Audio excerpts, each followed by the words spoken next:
Responsibilities cease almost entirely for a few weeks, and it is sometimes possible to leave the lowlands of England and their familiar birds without delay, and to seek new hunting grounds on the continent before the freshness of early summer has faded, and before the world of tourists has begun to swarm into every picturesque hole and corner of Europe.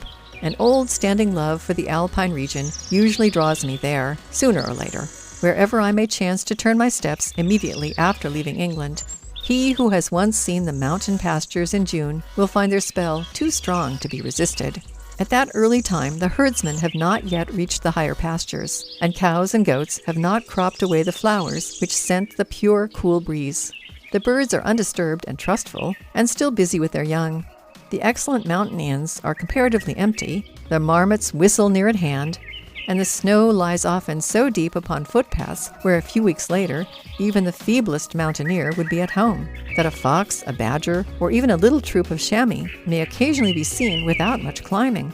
If bad weather assails us on the heights, which are liable even in June to sudden snowstorms and bitter cold, we can descend rapidly into the valleys to find warmth and a new stratum of bird life awaiting us. And if persistent wet or cold drives us for a day or two to one of the larger towns, Bern, or Zurich, or Geneva, we can spend many pleasant hours in the museums with which they are provided, studying specimens at leisure and verifying or correcting the notes we have made in the mountains.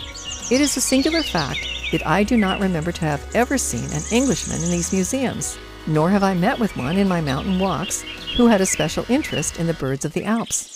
Something is done in the way of butterfly hunting. Botanists, or at least botanical tins, are not uncommon.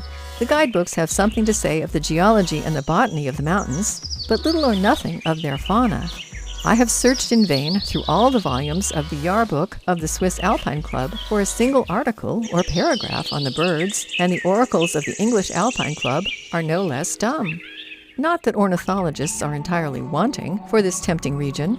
Switzerland has many, both amateur and scientific. A journal of Swiss ornithology is published periodically.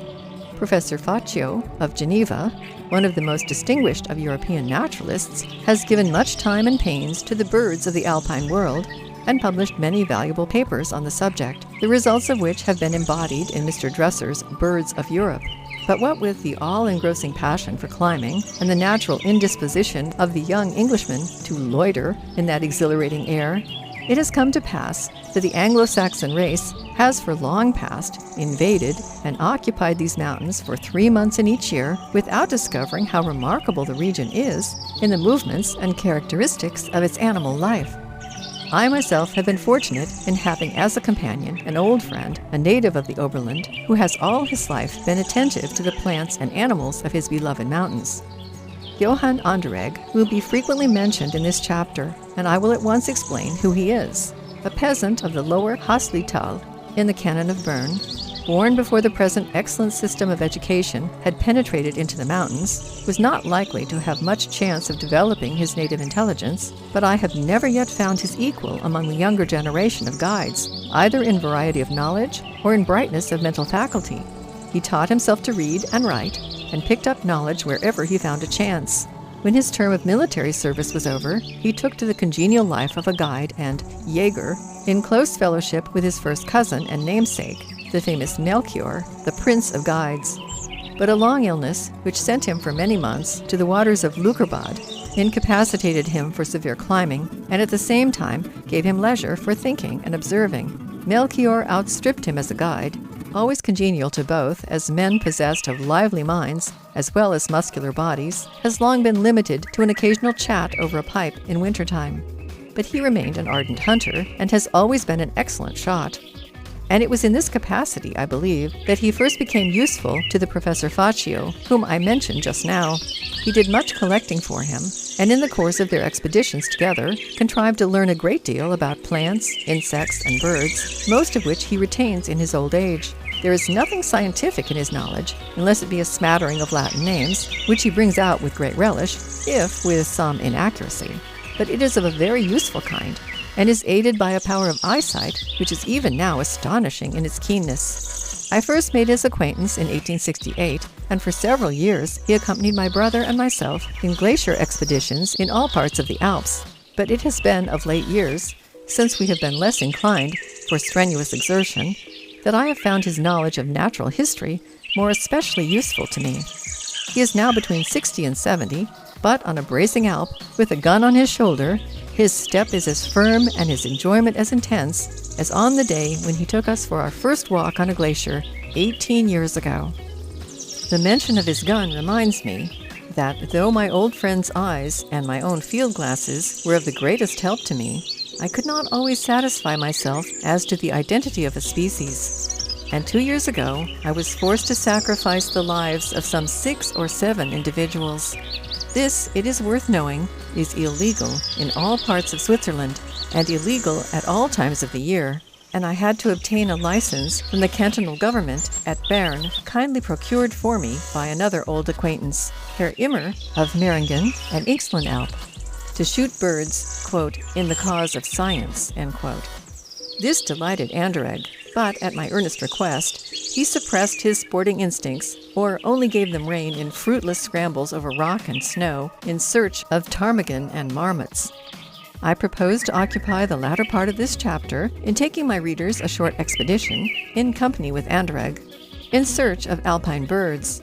But let me first say something of the general conditions and characteristics of bird life in Switzerland, and first of the number of species and abundance of individuals.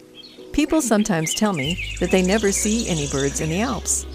An elderly German, whose bodily exertions were limited and whose faculties seemed to turn inwards on himself instead of radiating outwards, could not understand why I should go to Switzerland to study birds, for he could see none. And it is indeed true that they do not swarm there, as with us. In this respect, Switzerland is like the rest of the continent. It is a curious fact that though we have only lately begun to preserve our small birds by law in the breeding season, they are far more abundant here than they are in any part of the continent known to me. And this is the case even with the little delicate migrants, many of which seem to have a preference for England in spite of the risk of the sea crossing. I remember taking up a position one afternoon by the side of a rushing stream, dividing beautiful hay meadows and edged with dwarf willows. And during the half hour I sat there, I neither saw nor heard a single bird. In such a spot in England, there would have been plenty, but this is an exception. The rule is that you may read wherever you run if you will keep your eyes and ears open and learn by experience where chiefly to be on the lookout. Variety is more interesting than numbers. The birds are more obvious from their comparative rarity, and their voices are not lost, as is sometimes the case with us, in a general and unceasing chorus. As regards the number of species in the country, I have never seen an accurate computation of it, but looking over Mr. Dresser's very useful catalogue of the birds of Europe, I calculate roughly that it would amount to about 300 in all, that is, less by some 70 or 80 than the avifauna of the British Isles. This is, however, a remarkably large number for a country that possesses no seaboard and very few of those seabirds which form so large a contingent in our wonderful British list.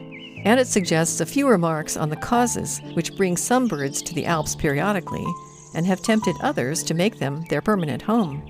The greatest attractions for the birds, and therefore the chief agents, as far as our present knowledge reaches, in inducing birds to move from place to place, are food and variety of temperature. Now, in the Alps, we find these conditions of bird life everywhere present, except, of course, in the very highest levels of snow and ice.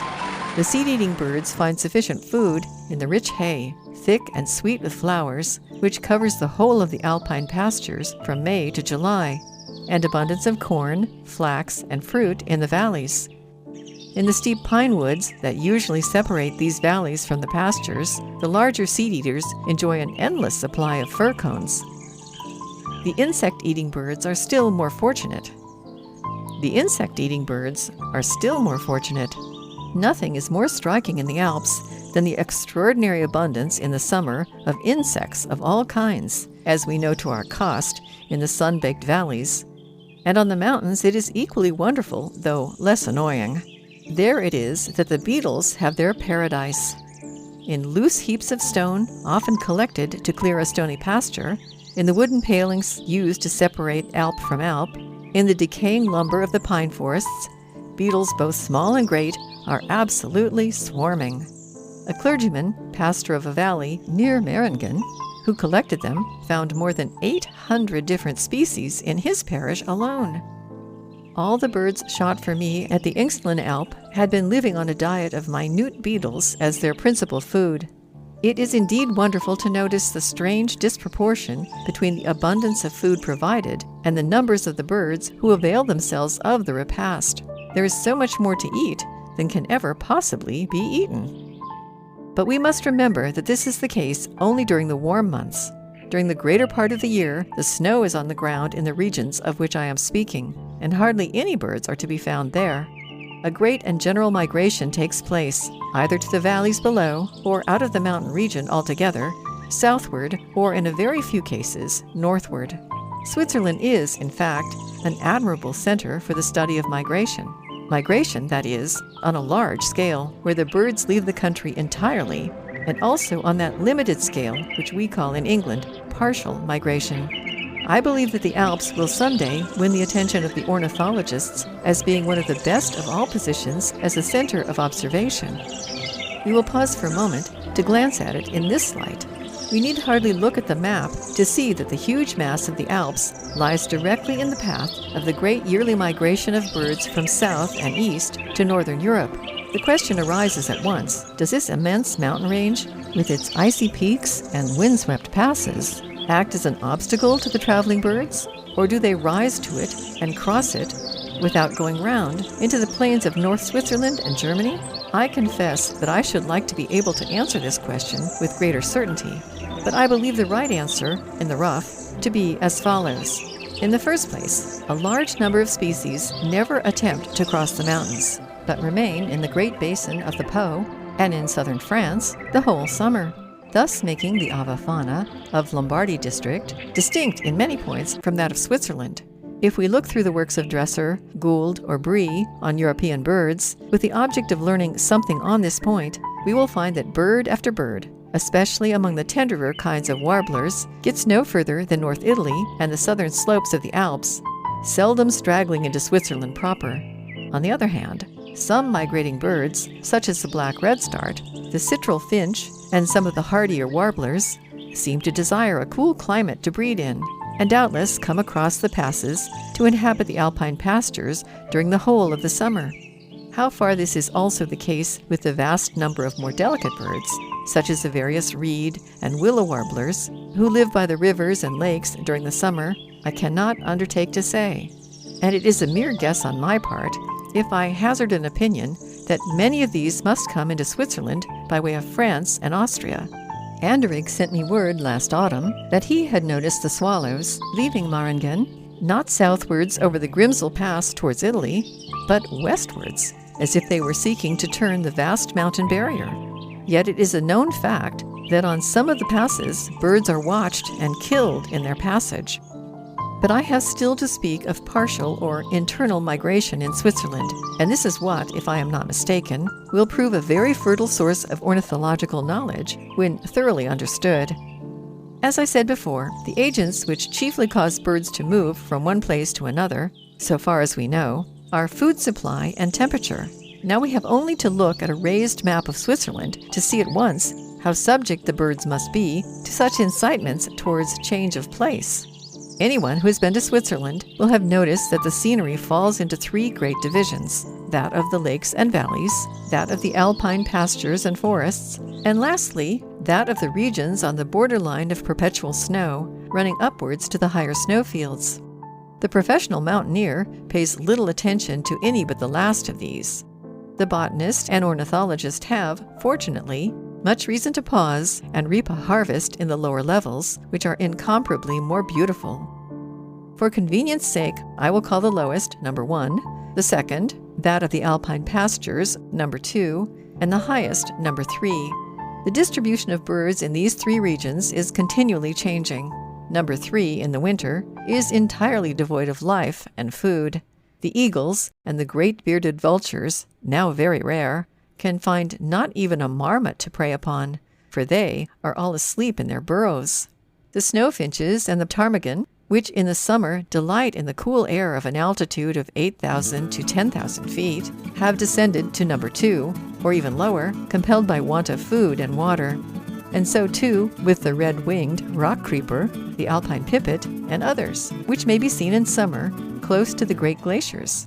In the same way, the birds which haunt number 2 in summer, I am speaking of those which do not leave the country altogether, descend in the autumn to number 1, and there remain till the following spring. Among these are the ring ousel and blackbird, the nutcrackers, the titmice, the alpine choughs, the alpine accentor, and others. Then in the spring, the reverse process takes place. As the spring advances up the mountain slopes, which it gains slowly, not reaching the highest region of vegetation till June or even July, the birds follow it. Region number 1, now peopled by the immigrations from Africa and the Mediterranean, sends on large numbers of its winter birds to Region 2, where, like the cows and the herdsmen who ascend at about the same time, they enjoy cool air and abundance of food in the well-watered pastures. Meanwhile, the snowfinches, the ptarmigan, and the birds of prey, who have been living during the winter in the lower slopes and woods of Region number 2, retire upwards to breed in the rocks and snowy crevices of number 3. We can hardly help believing that with all these wonderful provisions of nature for their change of scene and temperature, these partial migrants of Switzerland must lead a life supremely happy. Man himself and his cattle are partial migrants in the Alps, and no day is so welcome to the herdsman as that